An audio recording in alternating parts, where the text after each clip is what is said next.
Welcome back. Israeli forces are on the ground in Gaza right now. The IDF has been hammering Gaza for hours. And a key advisor to Prime Minister Netanyahu, and they're not going to stop until Hamas is eliminated.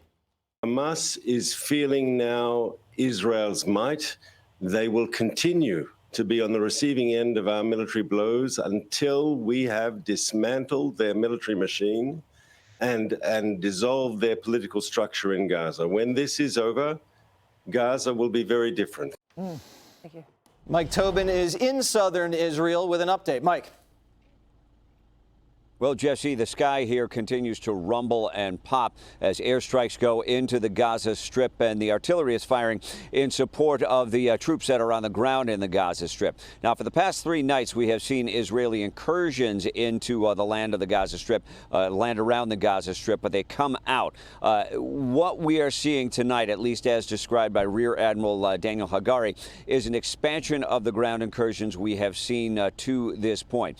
We know that some of the armor has rolled into Gaza, and we've got reports that that Hamas fighters have made contact with some of that armor that has gone in. By contact, I mean they're trying to fight the Israeli forces as they're advancing into the Gaza Strip. As far as conditions in Gaza, what the information I'm getting is that the whole of Gaza City was subject to airstrikes today. The power is out mostly because of the loss of fuel, and the internet service and cell service has gone out in the Gaza Strip. There's one guy I'm keeping in contact with because he's got an American phone, and apparently it's pinging off an Israeli tower. But communication is very difficult. The World Food Program says they've lost contact with their staff, and that really is the situation. We're waiting to see how things sort out tonight.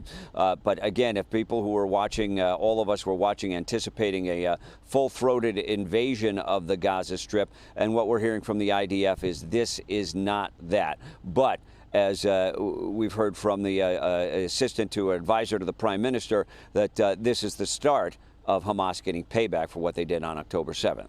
Jesse? Thanks, Mike. Stay safe. The increased operation comes as U.S. fighter jets carry out airstrikes against Iranian link sites in Syria, following more than a dozen drone and rocket attacks against American forces there and in Iraq. We're just learning of a 20th attack on U.S. troops in the Middle East since October 17th. And the Pentagon says they're ready to strike those terror groups again. We'll see. We'll see if Iran gets the message. But, you know, as we've done in the past, we certainly reserve the right to take additional strikes and continue to ensure that the message is loud and clear, that we will protect our forces and that these kinds of attacks are unacceptable. These strikes were very much done in self-defense. As you know, our forces and facilities had come under a range of attacks, rocket attacks, largely by these proxy groups, but that are backed by Iran in Iraq and in Syria. All right, Will, before we get to the Israeli ground incursion in a second, so we struck a few targets, and that didn't apparently get the message through. We're getting return fire. What does that tell you? It tells you that these Iranian-backed terrorist groups are not that concerned about the reaction of the United States. Now, I will tell you that I feel for the administration or anybody trying to thread this needle in that how do you avoid a world war, and then how do you back the bully down? And that's a tough needle to thread, but you have to the only answer I think we've ever learned throughout history is that you have to respond with strength. And I think you can accomplish both goals, hopefully without provoking an overwhelming regional war and one that spills over to us, but while backing down these minor attacks against Americans, which deserve a response and a response of strength.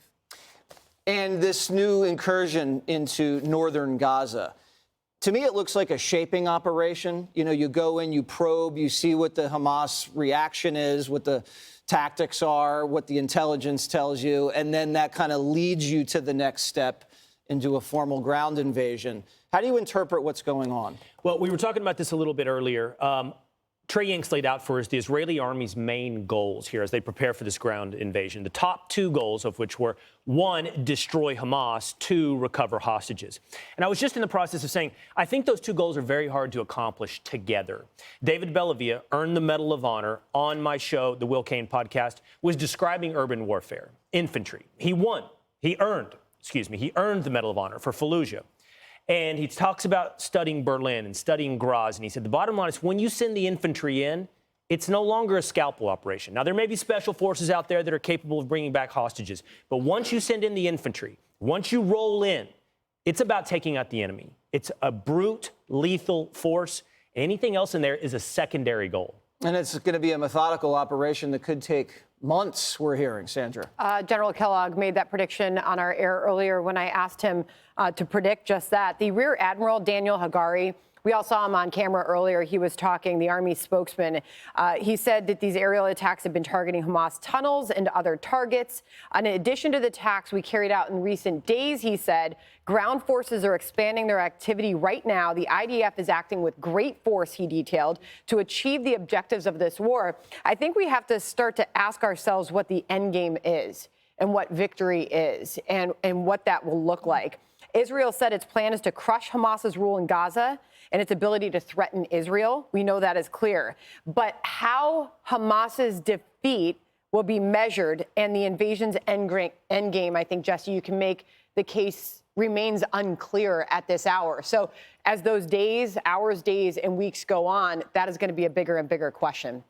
Yeah, and it's, as we said, it is surgical from the air, but once you get in there and you have tunnels, we actually got a report that they're throwing in the bunker busters. So this is going to be a gnarly scene in a couple weeks. Could be. I think Will is, everybody I agree with.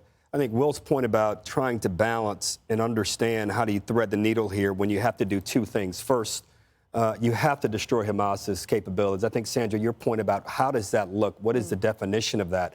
And I think the Israelis are going to define that because they're the ones that have to live with the consequence or the answer to that question. And my hunch is I'm 53 years old. I served in Congress 27 years ago. I didn't think we would see this moment, but I sense a resoluteness and determination on the part of the Israelis to never have a generation of Israelis have to deal with this again on their borders. So I think they will answer that question decisively. I think the second part to Will's point about how do you balance this and thread the needle is how do we keep our Arab allies, where there's massive conversation, coordination to the extent there can be right now, on our side? Because I think those allies, including European allies, but particularly those in the Arab region, we have to keep them as aligned with us as possible as we respond to some of these attacks and as we get proactive about attacking to ensure that they're not able to attack our troops and our assets. One thing is clear. We talked a few weeks ago on this show. We talked about how the president may not have been mentioning the Iranians by name. They know doggone well that he knows who they are, where they are. And we have the greatest not only intelligence service, but military on the ground, more assets than we've ever had in that region in my lifetime since wartime. And we're going to have even more come next week. So I give them the benefit of the doubt on this more than perhaps some might. But I got to tell you, if we don't respond with force, as Will said, this will continue. And I think you've said it each night on your show as well. So I God bless the president and God bless our troops as they go about exercising and litigating the toughest thing that I've seen in my lifetime. Judge, did you find these counterstrikes by the U.S. military to be a little too tentative, perhaps a little too late? Well, I think that we heard this past week that they were waiting for the missile defense systems to get over those particular countries. I think it was Saudi Arabia, Kuwait, Qatar, so that we at least were in a position to defend our troops. Now, I've heard now that there have been 20 attacks on our troops, but we don't know yet how many troops have been injured. They haven't told us that, and it took them a long time to tell us that there were 13 attacks. Now, unfortunately, I disagree with one thing that Harold said. We don't have the best intelligence. Our intelligence failed us on this. We have 33 Americans who were killed. We've got at least 13 over there that are in the tunnels right now. And let me say one thing. This is war. War is ugly. Jesse, you use the word gnarly. The truth is, Hamas headquarters are located under a hospital. And you're not supposed to attack a hospital unless they're the enemy uses a hospital to protect itself. And it can't do that. And the question of proportionality must be consistent with the military goals and a legitimate target. The onus right now is on Hamas. Hamas, by putting their Pentagon under a hospital has just committed a war crime. And there is no question they spent 2 years preparing this. They have been working with landlines so nobody could access the information they had. It's only with human intelligence and human sourcing that we know where these tunnels are. There are over 400 miles of tunnels underground. We have no idea where our Americans are. And so what we've got to do is recognize that there will be harm, that there will be damage, and that the only time Israel will stop, and this is their war, is when they get rid of Hamas. And I think Bibi just stated in Israel that tonight is the turning point. Tonight is the war. Tonight is when they take down Hamas.